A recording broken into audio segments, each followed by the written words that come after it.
नमस्कार, मैं अजय साहू और आप देखना शुरू कर चुके हैं यूट्यूब चैनल शोरगुल टाइम्स। कल 9 नवंबर को विधानसभा छत्तीसगढ़ के चुनाव को लेकर जैसे ही घोषणा हुई है, उसके साथ ही भारतीय जनता पार्टी ने अपनी दूसरी सूची भी जारी की है। इससे पहले 21 नामों की सूची वो छत्तीसगढ़ की जारी कर चुकी थी। इस सूची में 64 प्रत्याशियों के नाम का ऐलान किया है, जिसमें भिलाई नगर भी शामिल है।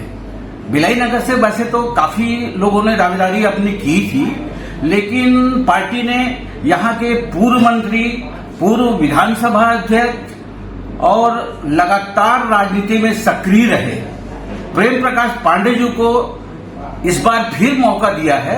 आज हम उनसे जानना चाहेंगे।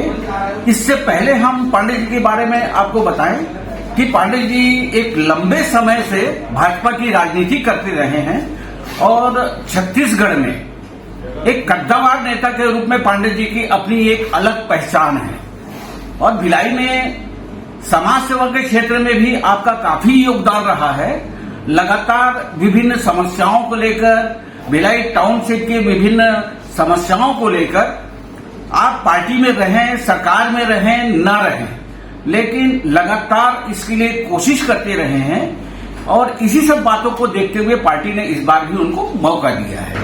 पांडे जी के चुनाव की रणनीति क्या होगी, चुनाव प्रचार का तरीका कैसा होगा, इन तमाम बातों को लेकर हम आज बात करेंगे। तो पांडे जी, शोरगुल टाइम्स में आपका बहुत बहुत स्वागत है।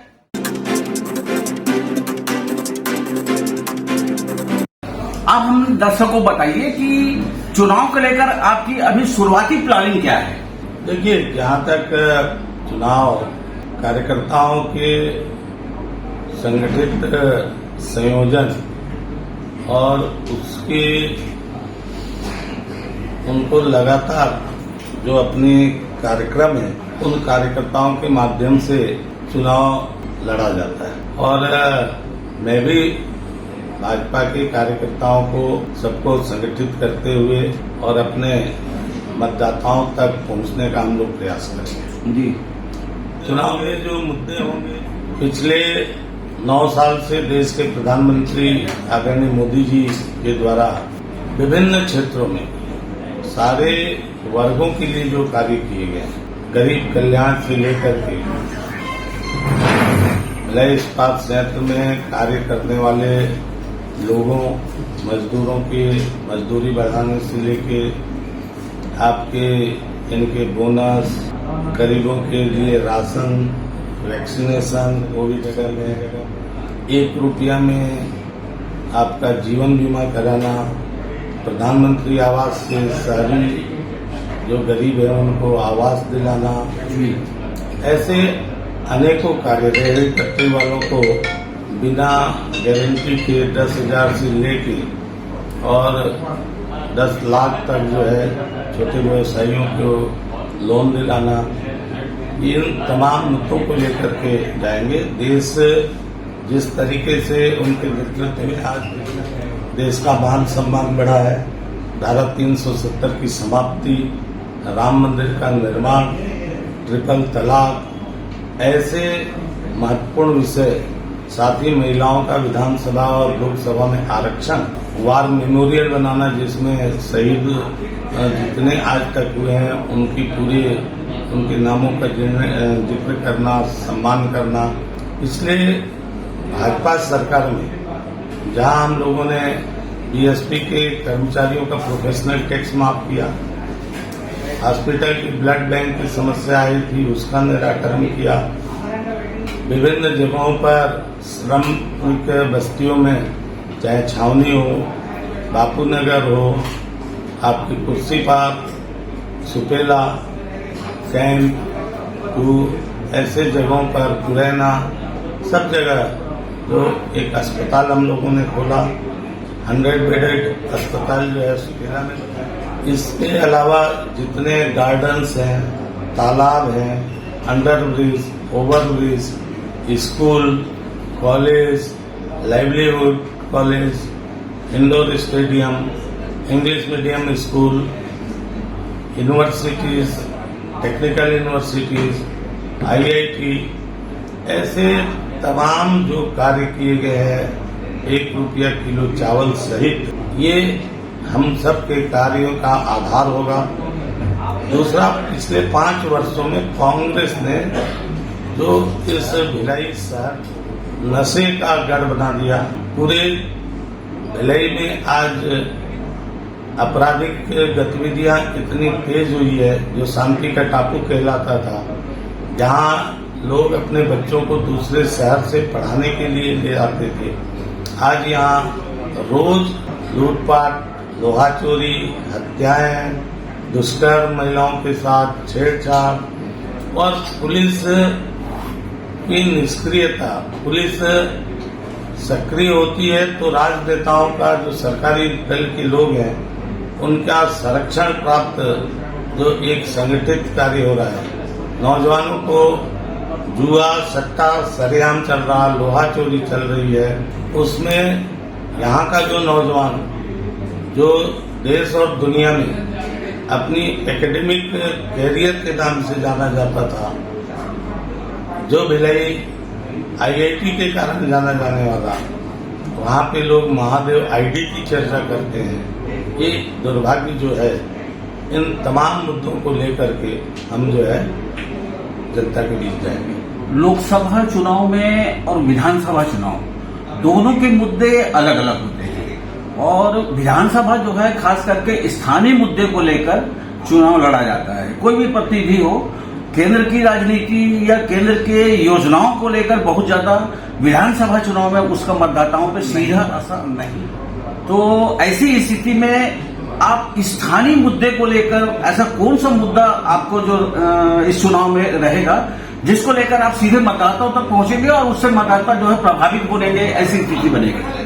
देखिए, स्थानीय मुद्दा तो निश्चित तौर पे सामने ज्यादा रहता है, लेकिन जहाँ तक भिलाई है, भिलाई लघु भारत है, तो भिलाई पर केंद्र सरकार और उसके द्वारा किए गए कार्यों का भी असर होता है। मुझे याद है पिछली बार कांग्रेस के लोग इस बात का बराबर रिमर उड़ाते रहे हैं कि भिलाई स्टील प्लांट बिक जाएगा। उन्होंने कहा कि भाई हम GST जो है ऐसा फैला दिए जैसे पान ठेले वाले को भी देना पड़ेगा। आज जो लोग GST दे रहे हैं वो सबसे खुश हैं। भिलाई स्टील प्लांट में काम करने वाले या अन्य जो इनकम टैक्स पेयर हैं वो खुश हैं, क्योंकि इनकम टैक्स की जहाँ रेंज बढ़ी, उसके अलावा इनकम टैक्स आज रिटर्न आप भरते हो 10 से 12 दिन के अंदर आपका वापस हो जाता है, जो भी प्लस माइनस है। आप पहले उसके लिए महीनों धक्के खाते। आज जो है सहारा इंडिया के भी जो इन्वेस्टर्स हैं, जो छोटे इन्वेस्टर्स, उनके लिए 5,000 करोड़ रुपया सेंट्रल गवर्नमेंट जो है और सारे पोर्टल पे खोल के डाल दी है। आयुष्मान कार्ड का भी जो उपयोग है, वो यहाँ के रहने वाले तमाम हमारे जो गरीब तबके के लोग हैं, वो आयुष्मान कार्ड का उपयोग करके स्वास्थ्य की सेवाएं लेते हैं। तो केंद्र के भी असर है। स्थानीय स्तर पे मैंने बताया, यहाँ पे 2 चीज है। टाउनशिप एरिया में पानी की ज्यादा समस्या है कि साफ पानी उनको नहीं मिल रहा है। आज साफ पानी के लिए कई जगह ये 40-40 रुपया में एक जार खरीद रहे हैं। ATM लगा कर। ATM जो होता है, जैसे पहले प्याऊज लगता था, तो प्याऊज घर से किसी के घर का पानी नहीं था। जब हम लोग रहते हैं तो 2 टाइम पानी आता है। जब हम लोग नहीं रहते हैं, जब भाजपा नहीं रहती है, तो 1 टाइम हो जाता है। तो यहाँ पहले 2 टाइम पानी मिले लोगों को, ताकि पर्याप्त जब उनको पानी मिलेगा तो, और साफ पानी, तो साफ पानी के लिए हमारी योजना यह है कि जो पुरानी पाइपलाइन है वो बदलनी। और जैसा मैंने कहा कि यहाँ लॉ एंड ऑर्डर आज सबसे बड़ा प्रॉब्लम बना हुआ है। यहाँ जितने भी ओपन लैंड है, गार्डन्स हैं, जो वहाँ हम लोग बनाए थे कि भिलाई वासी जाके अपना बैठेंगे, लेकिन शाम होते ही 7-8 बजे के बाद वह ओपन लैंड जो है पूरा ओपन बार। अवैध शराब की बिक्री हर गली गली में बढ़ गई है, जबकि शराब की दुकानें सब शासकीय हैं। उसके बाद भी अवैध शराब जो है बाहर बिक रहा है। और प्रदेश की सरकार और राजनीतिक जो सरकारी राजनीतिक दल के लोग हैं वे उसमें जुड़े हैं। भ्रष्टाचार इतना है कि चावल तक जो गरीबों को मिलता है, भिलाई में मैं भी बहुत जगह बैठकों में देखा कि जो मोदी जी 5 किलो पर हेड मुफ्त में चावल देते थे वो यहाँ किसी को नहीं मिला। दो जो कांग्रेस के पार्षद हैं उनके नाम पर राशन दुकानें थी, उनके परिजन के नाम पर, वहाँ लोगों ने राशन पकड़ा लेकिन प्रशासन ने कोई कार्रवाई नहीं क्योंकि उनको राजनीतिक संरक्षण प्राप्त था। यहाँ आंगनबाड़ी में भ्रष्टाचार इतना हुआ है कि हाईकोर्ट के चीफ जस्टिस को ये बोलना पड़ा कि मेरा मन कर रहा है कि मैं खुद आकर रेड करूं। अब ये इस जिले के लिए, भिलाई सहित शहर के लिए भी इतना दुर्भाग्यपूर्ण है जहां मुख्यमंत्री, गृह मंत्री, 4 मंत्री, सारे विधायक हैं, वहां हाईकोर्ट के चीफ जस्टिस का ये कमेंट करना कि बच्चों का जो पोषण तत्व जो मिलता है, पौष्टिक आहार, वो सिर्फ कागज में ही दिखाई दे रहा है। और उसके लिए उन्होंने 4 कमिश्नर भी अपॉइंट। प्रमाणित भ्रष्टाचार इस प्रदेश में इतना कि आप देखोगे कि 2 IAS लोग जेल में हैं, 2 विधायक जो है वो भ्रष्टाचार के मामले में चार्जशीटेड हैं। तो ये कहीं न कहीं से महादेव ऐप में ईडी ने जो प्रेस नोट जारी किया उसमें लिखा, ये भिलाई के लिए सबसे बड़ी दुर्भाग्य बात है कि उसने लिखा कि पॉलिटिशियंस और पुलिस के अधिकारी मिल करके प्रोटेक्शन मनी लेते थे। दूसरा उसने लिखा है कि यहाँ के नौजवानों को दुबई ले जाकर वहाँ उनको स्किल्ड अप किया जाता था, महादेव सट्टा को, और वो फिर यहाँ आकर के उसका विस्तारीकरण। और भिलाई के नागरिकों का आज सबसे बड़ा प्रश्न यही बन गया है कि उनके बच्चे किस दिशा में जा रहे हैं। भिलाई के लोगों का सबसे बड़ी चिंता अपने बच्चों के भविष्य की हो गई है कि वो कहीं गलत संकट में फंस करके चीजें हैं। पिछले 5 सालों में जो कांग्रेस ने यहाँ वादा किया था, नगर निगम चुनाव हो चाहे विधायक के अपने चुनाव में, और कोई भी एक भी विकास के कार्य नहीं है। 2-4 डोम छोड़ करके और कुछ जगह पे प्योर ब्लॉक लगा है, वो नहीं है। जबकि हम लोग भिलाई टाउनशिप के लिए ये कि जितना जो बैकलेन है उस बैकलेन की सफाई हो और वहाँ पे प्योर ब्लॉक लगे, इस बात को सोच करके हम लोगों ने लगभग 8 करोड़ रुपया सरकार से लाया था, वो भी नहीं हुआ। जो टाउनशिप में गरीब बस्तियां हैं उनको बिजली मिले, इसके लिए प्रधानमंत्री के सौभाग्य योजना के तहत उनको मुफ्त बिजली मिले, और इसके लिए जो बिजली फिटिंग का 2500 रुपया लगता है, 40 लाख रुपया हमने तत्कालिक रूप से बीएसपी डिपार्टमेंट को दिलवाया था।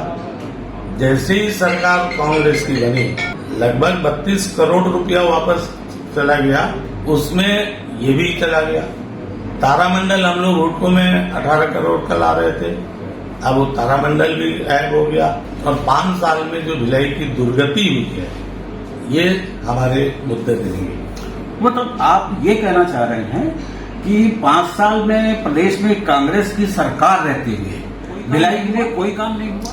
मेरे दृष्टि से तो कोई उल्लेखनीय कार्य नहीं हुआ। पिछले दिनों मुख्यमंत्री जी जब यहाँ आए हैं, जितने कार्यों का उन्होंने शिलान्यास किया, चाहे नेहरू नगर का आपका ओवरब्रिज हो, चाहे आपके सेक्टर 2 का बास्केटबॉल राजेश पटेल ग्राउंड हो, आपके सेक्टर 1 का गार्डन हो, सेक्टर 5 के गार्डन का भी उन्होंने किया।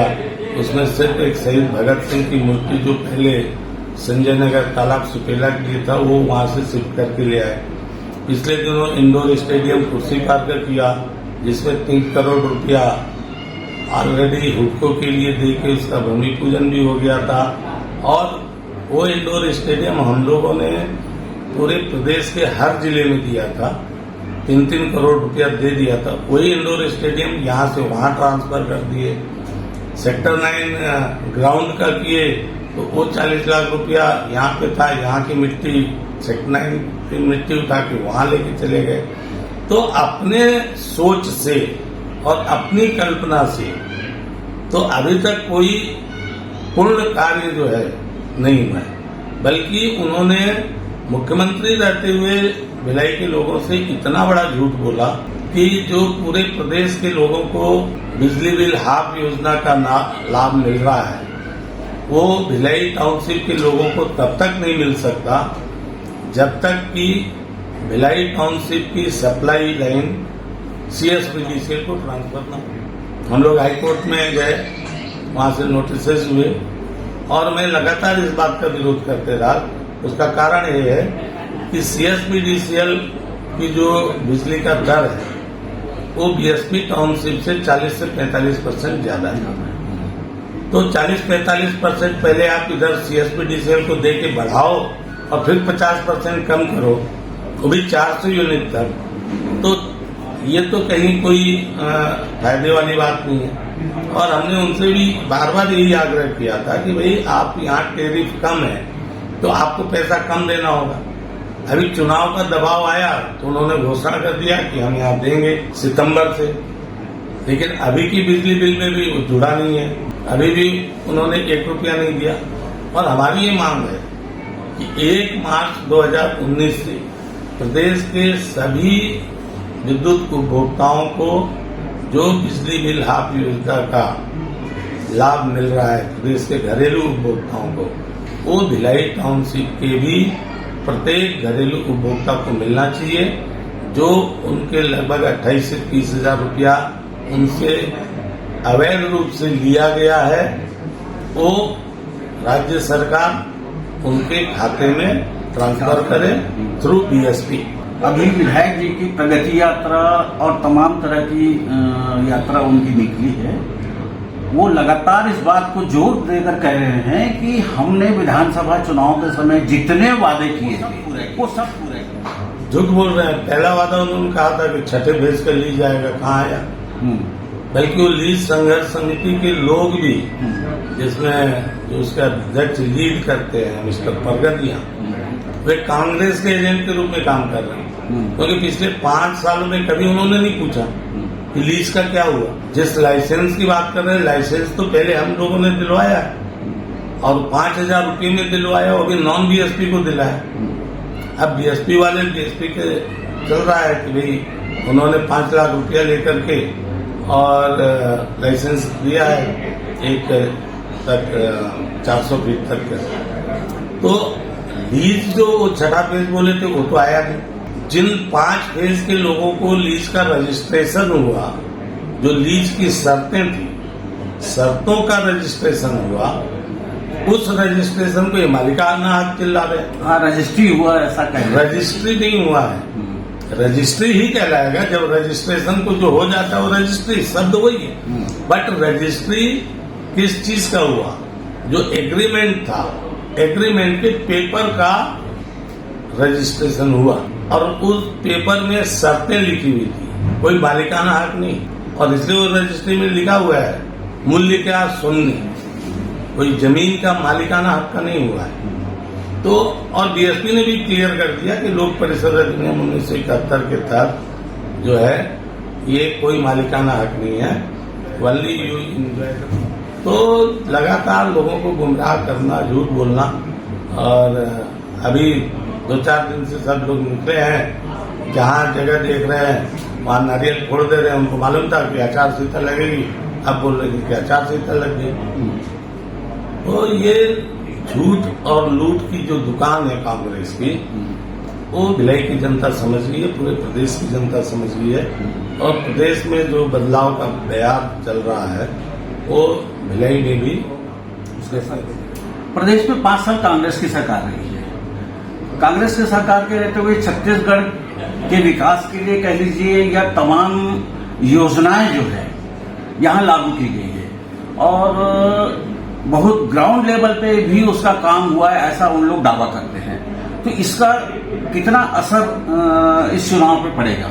देखिए, उनका सबसे ड्रीम प्रोजेक्ट था नरवा गरवा घुलवा। आप देखोगे तो नालों का तो कहीं विकास हुआ नहीं। हुआ बोले कि अब सब जो है गोठान में रहेंगे, गोठान में गाय नहीं है, सड़कों पे हर जगह दिखती है। बोले अब कोई सड़क पे गाय नहीं दिखेगी। यहाँ के नौजवानों को अपनी मांगों के लिए नग्न अवस्था में प्रदर्शन करना पड़ा। ये शायद देश में, मेरी जानकारी में तो भारत देश में ऐसा क्यों नहीं हुआ कि जहाँ नग्न अवस्था में सैकड़ों नौजवान जो है वो भी अनुसूचित जाति और जनजाति के रायपुर में प्रदर्शन हुआ विधानसभा के सामने किए।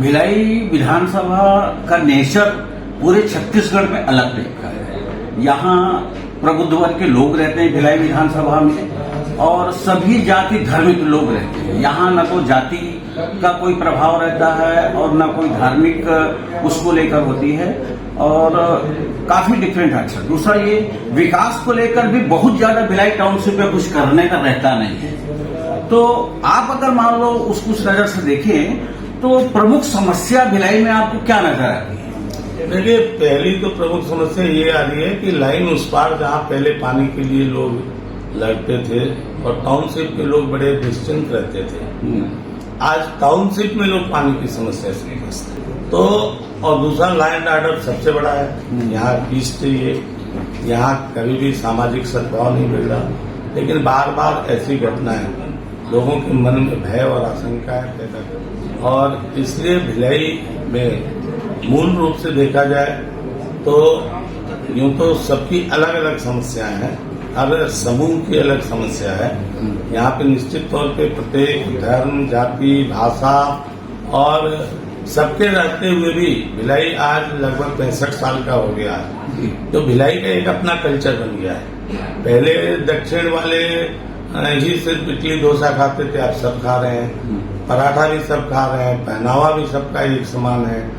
तो भिलाई की एक अपनी जो होमोजीनियस सोसाइटी है वो अलग तरह की है, और निश्चित तौर पे यहाँ सब आय वर्ग के भी है और सभी प्रकार के बौद्धिक वर्ग के भी लोग हैं। भिलाई में न्यूयॉर्क टाइम्स पढ़ने वाले भी हैं, हमारे मजदूर भी हैं, इसलिए इसकी डेमोग्राफी सारी विधानसभाओं से अलग है। भिलाई के लिए अभी कांग्रेस ने कोई कैंडिडेट की घोषणा नहीं की है, कोई सूची भी, उनकी पहली सूची भी जारी नहीं हुई है कांग्रेस की, लेकिन मुख्य मुकाबला कांग्रेस और भाजपा के बीच ही होना है। तो इस बार आपको क्या लगता है कि ये सीट जो है भाजपा निकाल पाएगी? देखिए, पिछली बार भी इस सीट पे भाजपा के पक्ष में लगभग 48,000 से ज्यादा मतदाताओं ने अपना विश्वास जाहिर किया था, और कुछ 2-2,500 मतों के अंतर से यहाँ पे पराजय मिला था। तो मुझको ऐसा लगता है कि आने वाले समय में वे 48,000 मतदाता सहित अन्य भी मतदाता जो पिछले 5 साल में यहाँ जो भिलाई की दुर्गति हुई है, उस दुर्गति के लिए जिम्मेदार कांग्रेस का जो भी प्रत्याशी होगा उसको नकारेगी और भाजपा के पक्ष में अपना विश्वास। मतलब आप जीत को लेकर आश्वस्त हैं, अपन ये कह सकते हैं? देखिए, जीत को लेकर के तो भारतीय जनता पार्टी पूरे प्रदेश में आश्वस्त है कि इस बार हमारी सरकार बनेगी, और सरकार बनेगी तो भिलाई का भी उसमें प्रतिनिधित्व होगा। और ये हमारे पूरे कार्यकर्ताओं, समर्थक और मतदाताओं के अंदर जो उत्साह है भाजपा के प्रति, उसके आधार पे आज हम जरूर ये कह सकते हैं कि भारतीय जनता पार्टी पूरे प्रदेश पर। अभी आप देख रहे थे और सुन रहे थे प्रेम प्रकाश पांडे जी को। कल ही भाजपा ने भिलाई विधानसभा के लिए अपना उम्मीदवार घोषित किया है। आप देखें इस वीडियो को और इस चैनल को सब्सक्राइब करना ना भूलें। नमस्कार, धन्यवाद।